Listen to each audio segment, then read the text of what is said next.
మంచి మంచి బట్టలు నేసే మా నేతన్నలకు చేనేత దినోత్సవం శుభాకాంక్షలు. మొదలు హెడ్లైన్స్ చూస్తే ఇయాల్టి వార్తలేమున్నాయో చూద్దాం. ఫేక్ సర్టిఫికెట్లతోటి కొట్టిండ్రట సీట్లు, మనోళ్ళ ఇర్రట మస్తు లాసు.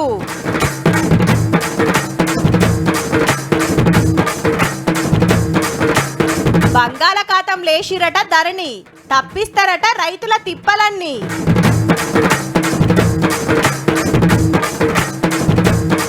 ఆఫీసులల్లా కుర్చీలన్నీ ఖాళీ, బజ్జమన్నది ఇంటికెళ్ళి.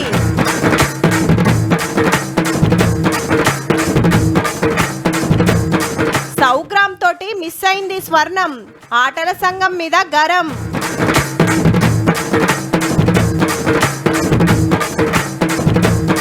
మల్ల శురువైన యానలు, ఊర్లల్ల వారిన ఈ వరదలు. తెలంగాణ కోసం కొట్లాడిందే మా జాబులు మాకే రావాలని, మీ జిగురొద్దు మీ పొత్తొద్దు అని మనకో రాష్ట్రం తెచ్చుకున్నాం. ఇక మన జాబులు మనోళ్ళకే వస్తాయి, మన సీట్లు మనకే ఉంటాయని ఎంతో మురిసినాం. ఇప్పటికి సుధా గట్లనే అనుకుంటున్నాం, మన దాంట్లోనే ఎవరికో ఒకరికి వస్తున్నాయని. కానీ ఆడాడా ఏం కథ నడుస్తుందో ఎరికేనా? తెలివిగాళ్ళ పనితనం ఇగో గిట్లున్నది. అరేవా, చదువు ఆంధ్రాల సర్టిఫికేట్ తెలంగాణలా. ఫేక్ సర్టిఫికేట్లు పెట్టి ఎంబీబీఎస్ సీట్లు కొట్టిరట కొందరు. పాత సర్కారు 10 ఏళ్ల సంధి గిట్లనే నడిచింది. 6వ తరగతికెళ్లి 12 దాకా 7 ఏళ్లలో 4 ఏళ్లు మనతాన చదివితే లోకల్ స్టూడెంట్ గుర్తింపు, పోటీ పరీక్షలకు ఛాన్స్. అయితే ఆంధ్రాల చదివి కూడా తెలంగాణలో బడికి పోయినట్టు దొంగ కాగితాలు పుట్టిచ్చిరట. ప్రైవేట్ స్కూళ్ళకు పైసలు ఇస్తే ఏదంటే అది చేతిలో పెడుతుర్రు. ఇక ఏమున్నది, మంచిగా ఎంసెట్ ఎగ్జామ్స్ రాసి మన కాలేజీలలో సీట్లు సంపాదించారు. ఈడైతే మంచి మంచి కాలేజీలు సవలతులు ఉంటాయని ఆపొచ్చానా. మరి ఇప్పుడు ఎట్లా బయట పడ్డదంటే కౌన్సిలింగ్ కాడ స్ట్రిక్ట్ గా సర్టిఫికెట్లు చెకింగ్ చేసే వరకు దొరుకుతున్నారు. 6కెళ్ళి 9 దాకా తెలంగాణ బడికి పోయి 10, 12 ఆంధ్ర కాలేజీకి ఎందుకు పోయిరని ఎంక్వైరీ చేస్తే భాగవతం బయటకు వచ్చింది. గిసొంటి ఉత్తమంలో 20 మంది అడ్మిషన్లు క్యాన్సిల్ చేసి కేసులు కూడా పెట్టిండ్రు. గిసొంటి కథలు పడుతురని ఇక రూల్స్ స్ట్రిక్ట్ గా చేస్తుంది గవర్నమెంట్. 9కెళ్ళి ఇంటర్ దాకా తెలంగాణలో చేస్తే లోకల్ స్టూడెంట్స్ కింద లెక్క, కడమూలంతా నాన్ లోకలే. చెల్ గిట్లయితే బయట రాష్ట్ర పోలకే ఫైదా అవుతుందని రామన్న ట్విట్టర్ లో క్వశ్చన్ చేసిండు. 7 ఏళ్ల కింద ఇది మీరు తెచ్చిన రూలే, ఇప్పుడు మేము అమల్లో పెడుతున్నామని దవాఖాన మంత్రి దామోదర సార్ కౌంటర్ ఇచ్చిండు. 2024 జూన్ 2కు రాష్ట్రం ఏర్పడి 10 ఏళ్ళు అయిపోతుంది కనుక అప్పుడు మనము స్వంత రూల్స్ ఫ్రేమ్ చేసుకోవాలి. 8 నెలల ఏం చేస్తుండ్రు మీరు వచ్చి? ఇప్పుడు ఎవల రాజకీయం ఎట్లున్నా 10 ఏళ్లకెళ్ళి దొంగ కాగితాలు పెట్టి తెలంగాణ సీట్లు కొట్టుకపోయారంటే మన పూరలు ఎంత లాస్ అయినరో చూడండిగా.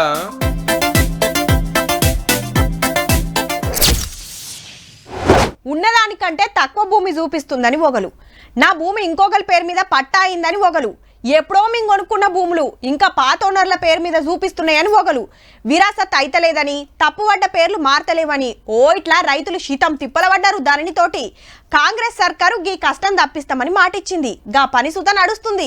ఈ ఇయాల్టి వార్త ఎందో చూసి దానిని ముచ్చడే చెప్పుకుందాం. ఆదిలాబాద్ జిల్లా పిప్రిలా అనే ఊళ్ళ 20 కోట్లతోటి డెవలప్మెంట్ పనులకు భూమి పూజ చేసిండు చిన్న సీఎం బట్టి సారు.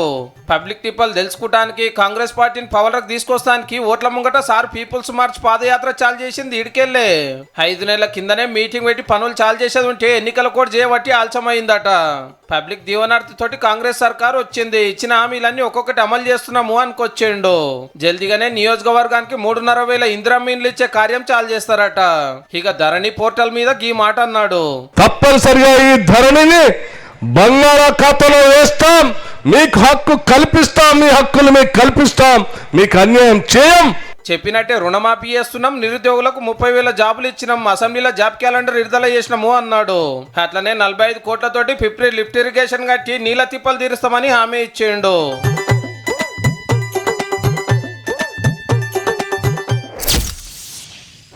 పట్నంలో రాత్రి ఓ మలకరుసుకున్నదానా, ఇక ఇవాళ పొద్దంతా మబ్బు పట్టే ఉన్నదబ్బా. గూట్లకెళ్ళి బయటికే రాలేదు సూరన్న. ఆడోడాళ్ళు ఈడోడాళ్ళు ఆనబడ్డది. బడిపోరలకు ఆఫీసులకు పోతోళ్లకు జరంత తిప్పల కావచ్చు. ఇక పొద్దుముక ఎప్పట్లెక్కనే ట్రాఫిక్ జామ్లు అయినాయి సిగ్నల్ కాడ. హైదరాబాద్ ముచ్చట సరే గాని ఊళ్ళల్లో ఎట్లున్నదో అరుచుకుందాం పాండ్రి. ఎటు చూడు వరదే, బండ్లు దుక్నాలు మొత్తం నీళ్ళలనే. వీళ్ళు పోరల్ని ఎత్తుకొని మెల్లగా నడుస్తున్నారు. గింతగన మానేడబడ్డది అంటారా? ఇంకేడా భద్రాద్రిలా రామయ్య గుడి చుట్టూ నీళ్ళే. అన్నదాన సత్రం సుత నీళ్ళల్లో మునిగింది. ఆనల దర్శనానికి వచ్చిన భక్తులకు మస్తు తిప్పలైంది. ఉమ్మడి ఖమ్మం జిల్లాల దంచుడు దంచింది. అలా వాగులు వంగి ఊర్లకు రాకపోకలు బంద్ అయినాయి. కొత్తగూడెంలా ట్రాఫిక్ పోలీస్ స్టేషన్లకు వరదొస్తే బయటికి మళ్ళిస్తానికి గిట్ల తిప్పల పడ్డారు. ఓ తాన చెరువుకు గండివడి పంట పొలాలు మునిగినాయి. తిప్పనపల్లిలా సర్కార్ బడి చెరువైంది. క్లాస్ రూమ్లకు నీళ్ళొస్తే పోరలను ఇంటికి పంపిండ్రు. కొత్తగూడెంలా రోడ్ల మీద వరదే, ఇండ్ల నడుమ వరదే. పొంగళ్ళపల్లి దగ్గర వాగుల ఇద్దరు జారి పడితే పబ్లిక్ కాపాడిండ్రు.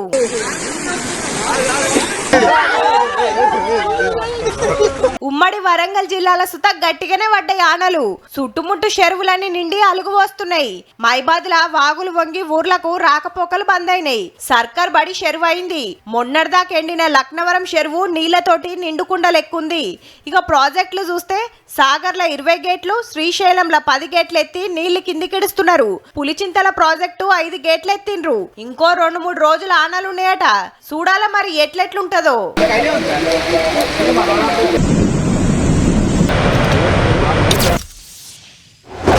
బంగారు బిల్ల గ్యారెంటీ అబ్బా. అక్క పట్టుబడితే పథకం రావాల్సిందే. ఏమన్నా ఆడుతుందా? తోపులనే చిత్తు ఓడగొట్టబట్టే. ఇక ఒలింపిక్స్ ఆటలా మన దేశం మీదికొచ్చుడు పక్క అనుకున్నాం. పొద్దుగాల 12 గంటల దాకా.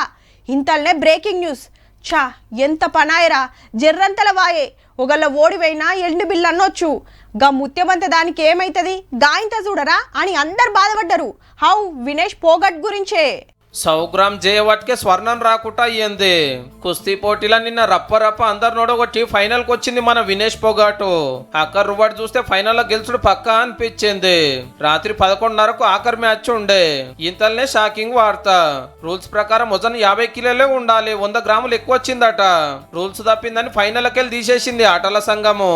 కానీ రాత్రి సెమీఫైనల్ ఆడేటప్పుడు బరాబర్ ఉన్నామే తెల్లారటరకే 100 గ్రామ్ ఎట్లా పెరగొచ్చు? ఏదో గలత్ జరిగిందని చాలా మంది అంటున్నమాట. కష్టపడి ఫైనల్ వస్తే ఎంత పనాయని అక్క బేవోసులు అయితే దావకనకు తీసుకుపోయిరట. ఎమ్మటే గోల్డ్ మెడల్ తెస్తుంది అనుకున్న ఆమెకు గిట్టెట్లా అయిందని ప్రధానమంత్రి మోడీ సార్ కూడా అరుచుకున్నాడు. ఆటల సంఘం నిర్ణయం మీద నిరసన తెలపాలని ఆఫీసర్లకు ఆర్డర్ వేసిండు. అక్క చేతిలో చిత్తులోడినామె ఫైనల్ కు పోయింది. జర్రంత మెడల్ మిస్ అయినా దేశమంతా తారీఫ్ చేస్తున్నారు. ఇంతకు వినేష్ పొగాట్ ఎవలో యాదుందా? నిరుడు ఏం జరిగిందో మతికుందా? ఢిల్లీలో రెజ్లర్ ధర్నాలు, రోడ్ల మీద అవమానాలు, అరెస్టులు, ఏడుపులు, మీడియాలో దిక్కుమాలిన రాతలు, చిల్లర రాజకీయాలు అలా గియాక్క కూడా ఉన్నది. कोई ऐसे नहीं, अगर हम ही सुरक्षित नहीं है इस देश में तो बाकी लड़कियों के भविष्य का या हम किसके बारे में क्या सोच सकते हैं. భారత కుస్తీ సంఘం అధ్యక్షుడు BJP leader Brij Bhushan training లో ఉన్న ఆడపిల్లలను చిడాయిస్తున్నాయని కంప్లైంట్ చేస్తే ఎవ్వరు పట్టించుకోలే. దేశం కోసం కొట్లాడి గెలిచిన మెడల్స్ గంగా నదిలో వారేస్తానికి పోతే రైతు సంఘాల లీడర్లు వచ్చి బుద్రకిచ్చిండ్రు. న్యాయం కోసం రోజుల కమానం కొట్లాడితే అయ్యో అనుడు ఇడిచిపెట్టి గొర్ర గుంజుకుపోయి అరెస్ట్ చేసిండ్రు. వీళ్ళకి దిమాగ్ ఖరాబ్ అయిందని ప్రచారం కూడా చేసిరంటే ఏ లెవెల్లో రాజకీయం నడిచిందో చూడండిగా. मेरे को बोलते हैं कि मेंटली वीक है. मैं मेंटली वीक नहीं हूँ. मैं 10 सालों से मैं सीनियर में खेल रही हूँ. उसके बाद भी मेरे को बोल दिया जाता है कि हाँ चलो इसका तो मेंटल स्टेटस ठीक नहीं है. इसको तो बहुत गुस्सा आता है. ఢిల్లీ రోడ్ల మీద కొట్లాడినాకే దేశం కోసం ఒలింపిక్స్ లో కొట్లాడింది. దేశంలో ఆడపిల్లల రక్షణ కోసం ఫైట్ చేసిన ఆక్కనే దునియా పోటీలో 140 కోట్ల మందిని గెలిపిస్తానికి తనలాడింది. అప్పుడు అరెస్ట్ చేసిన వాళ్ళతోటే ఇప్పుడు సెల్యూట్ కొట్టించుకుంటోంది. కిస్మత్ బాగలేక 100 గ్రామ్ ఫరక్ తోటి ఫైనల్ ఆడలేకపోయినా వినేష్ పొగాట్ పోరాటానికి దేశమంతా జేజేలు వలుకుతుంది.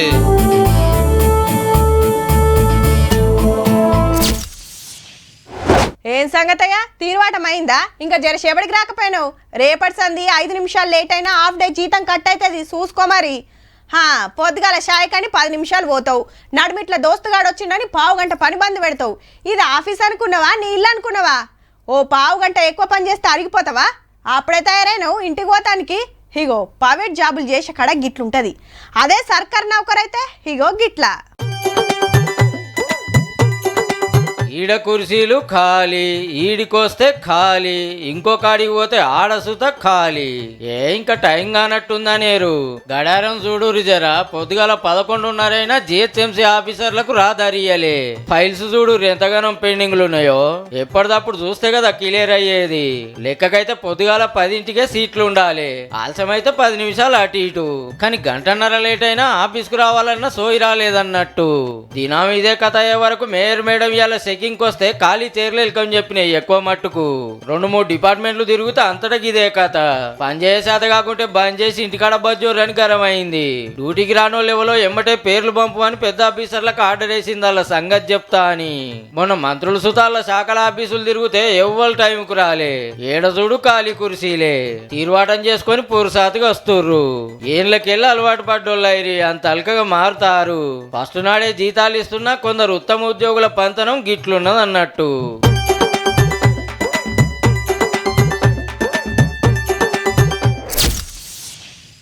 కొడుకును పెద్ద పెద్ద చదువులు చదివించుడు, మంచి కొలు వచ్చేదాకా అప్పులు చేసి ఖర్చు పెట్టుడు, వాళ్ళు నిమ్మలంగా బతకాలని కష్టపడి ఆస్తులు కూడబెట్టుడు, తినక తిరిగి తిరగక మొత్తం మా కొడుకులు నా బిడ్డలనే తండ్లాట బంద్ చేస్తే బాగుంటదేమోనుల్లా. ఎవ్వల బతుకు వాళ్ళు బతుకుతారని ఎవ్వల సొయ్య వాళ్ళు చూసుకుంటే మంచిదేమో. ఇట్లా అంటున్నందుకు మీ కోపం రావచ్చు కానీ ఈ నడమొస్తున్న కేసులు చూస్తే గిట్లనే అనిపిస్తుంది మళ్ళా. తాత పేరు రఘునాథ్ రెడ్డి, అవ్వ పేరు భోజమ్మ. ఊరు వనపర్తి జిల్లాలో వెంకటాయపల్లి. 30 ఎకరాల ఆసామి. పెద్ద కొడుకు సిఐ, చిన్న కొడుకు కానిస్టేబుల్, 2 బిడ్డలు. అందరు మంచిగానే ఉన్నారు, ఎవ్వరికి ఎదురు చూడకుండా. పెద్ద కొడుకు 15 ఎకరాలు, చిన్న కొడుకు 11 ఎకరాలన్నారా. కడమ దాంట్లోకెళ్ళి ఇంత బిడ్డలకిద్దాం అనుకున్నారట. చెల్ పెద్దోన్ని నాకు పెద్ద పాలు కావాలని పోరు పెడుతుండట సిఐ నాగేశ్వరరెడ్డి సారు. నాకు 20 ఎకరాలు, తమ్మునికి 10 ఎకరాలు. నీకే పెద్ద జాబ్ ఉంది, గట్ల ఏ బిడ్డ అని బతిమలాడితే కన్నుల మీదకే మలర పడుతుండట. అమ్మనాయన చచ్చిపోతే నేనే సాకినా, నేనే చెల్లెలు పెళ్లిళ్ళు చేసిన అనుకో, నేనే తమ్ముని సాగిన అనుకో, పెద్ద మనసు చేసుకొని ఆయన ఈ కాలం కాకుండా ఆయన అని కాళ్ళు మొక్కిన చెప్పిన చెప్తే కూడా కాక పొట్టనికి వచ్చిండు. ఇక లాభం లేదని సీదా హైదరాబాద్ వచ్చి పెద్ద పోలీస్ డీజీపీ సార్ కు కంప్లైంట్ చేసిర్రు పెద్ద మనుషులు. ఇక ఇప్పుడు ఏమైతుందో గాని గంత కొలువు చేస్తున్నావు, ఆస్తి కోసం గింత గడబడి చేస్తే ఎట్లా సారు? గిసొంటి భూముల పంచాయతీలు మీ కాడికి ఎన్నో వచ్చుంటాయి, మీరే తస్వ చేసి ఉంటారు. అసొంటిది మీ ఇంటి పంచాయతీ డీజీపీ దాకా పోతే మీకే చిన్నతనము. జర నువ్వే పెద్ద మనసు చేసుకొని మన పెద్ద మనుషులతోటి మాట్లాడి అందరిని నిమ్మలం చేసి నలుగురు సై అనేటట్టు న్యాయం చేయిసారు. మన ఇంటి ముచ్చట బాజాట్లు వేసుకుంటే ఎట్లా?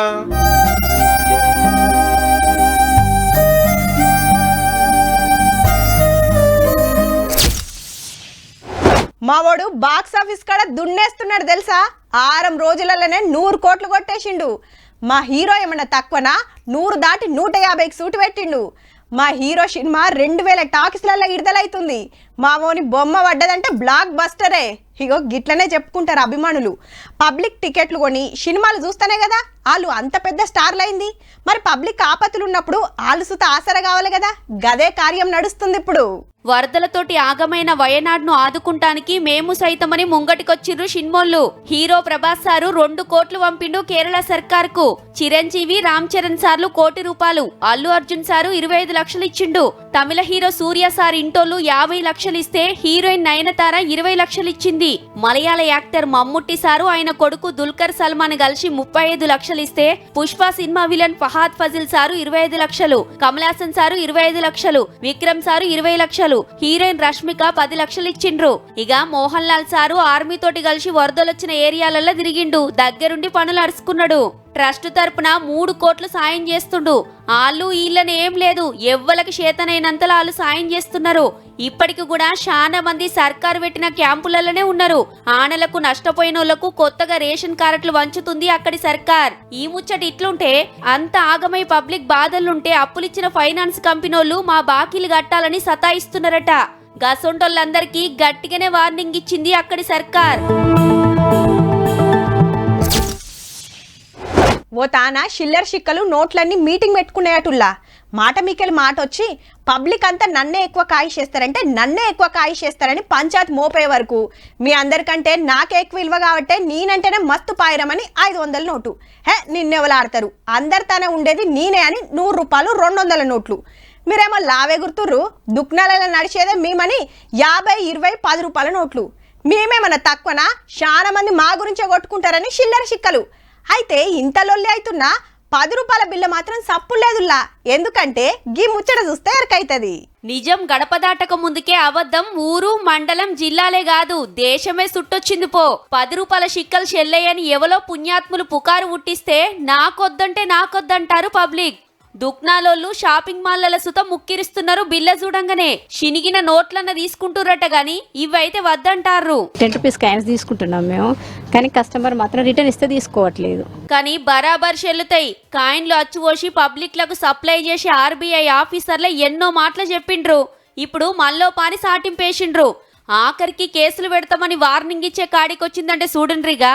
ఎందుకంటే బ్యాంకులల్లా గుట్టలు గుట్టలు మోపైనాయట ఎవ్వరు తీసుకోకుంటే.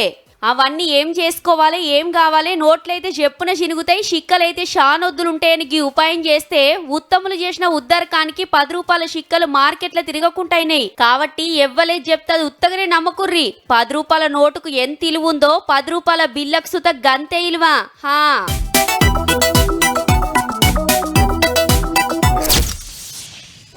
ఇప్పుడంటే అందరు సెల్ ఫోన్లు పట్టుకొని రీల్స్ చూస్తోళ్ళు రీల్స్, ఆటలాడేటోళ్ళు ఆటలాడుతురు. కానీ ఓ 20-30 ఏండ్ల కిందట ఎట్లుండే? ఈ ఫోన్లు లేవు, ఇన్ని టీవీలు లేవు, ఉన్నా గిన్నిగనం ఛానళ్ళు లేవు. ఇక సినిమా చూడాలంటే దగ్గర పట్ల టౌన్కి ఎడ్ల బండి కట్టుకొని పోయేది. ఆ సొంటది ఇప్పుడు ఇంట్లో కాలు మీద కాలేసుకొని కూర్చొని చూస్తున్నారు. ఈడికి మంచిగానే ఉన్నది. సినిమాలు, టీవీలు, ఫోన్ల మాయలు పడి అసలు మన ఆటపాటలు ఆడేటోళ్ళు లేరు, పాడేటోళ్ళు లేరు, చూస్తోళ్ళు అంతకంటే లేరు. ఇక ముచ్చటేందంటే మొదలు సింధు కథతో చాలు చేద్దాం.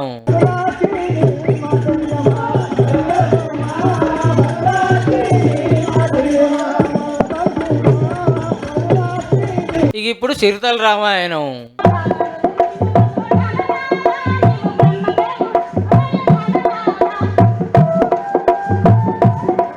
చూసిర్రా? అట్లనే జంకుల కథ, గదేనుల పంబాల కథ చూడుర్రి మరి ఎట్లుంటదో.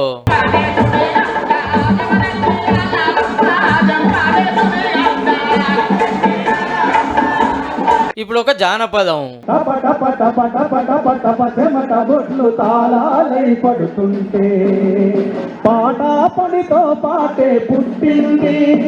ఒగ్గు కళాకారులు ఆటపాటలు చూస్తున్నాయి.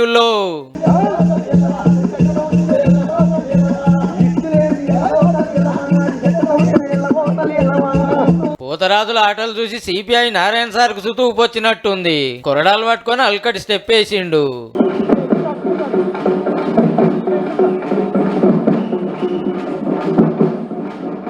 అందరి జాతకాలు చెప్తా అనుకుంటా కొయ్యదొర వచ్చిండు.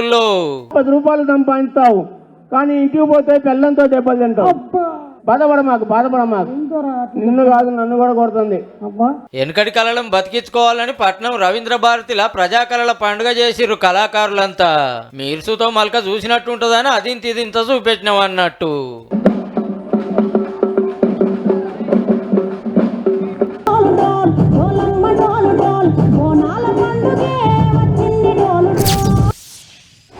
మన తన సినిమాలకు నంది అవార్డు పెద్దది. దేశంలో national award Dadasaheb Phalke award కొడితే తోపన్నట్టే. అట్లనే దునియా పెద్ద అవార్డు ఆస్కర్ తోపులకే తోపులైతేనే వస్తుంది. అట్లనే సెంటరోలు సుత బొచ్చడు అవార్డులు ఇస్తుంటారు. ఆర్మీ జవాన్లకు శౌర్య చక్ర, కీర్తి చక్ర, వీర చక్ర, మహావీర చక్ర, అన్నిటికంటే పెద్ద అవార్డు పరమవీర చక్ర ఇస్తుంటారు. కడ్మోలకిచ్చే పద్మ అవార్డులల్లా పద్మశ్రీ, పద్మభూషణ్, పద్మ విభూషణ్ ఇస్తారు. అన్నిటికంటే పెద్ద అవార్డు అంటే భారతరత్ననే మన తాన. అయితే ఇప్పుడు ఈ అవార్డుల ముచ్చట ఎందుకు అంటారా? చూడుర్రి మీరే. రాక మా దేశానికి వచ్చిర్రని మన రాష్ట్రపతి ముర్ము మేడానికి అవార్డు ఇచ్చి సన్మానించింది ఫిజీ దేశం.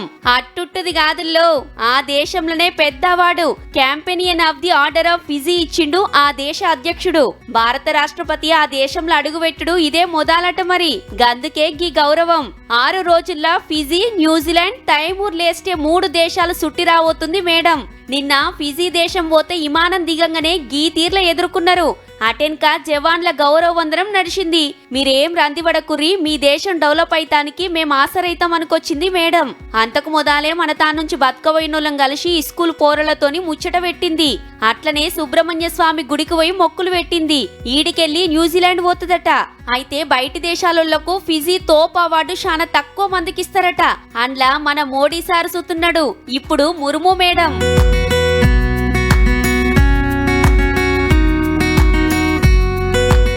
చూసిండ్రు కదా. ఇక ఇవ్వుల్లా ఇయాల్టి తిన్మార్ ముచ్చట్లు ఉంటామల్లా. నమస్తే.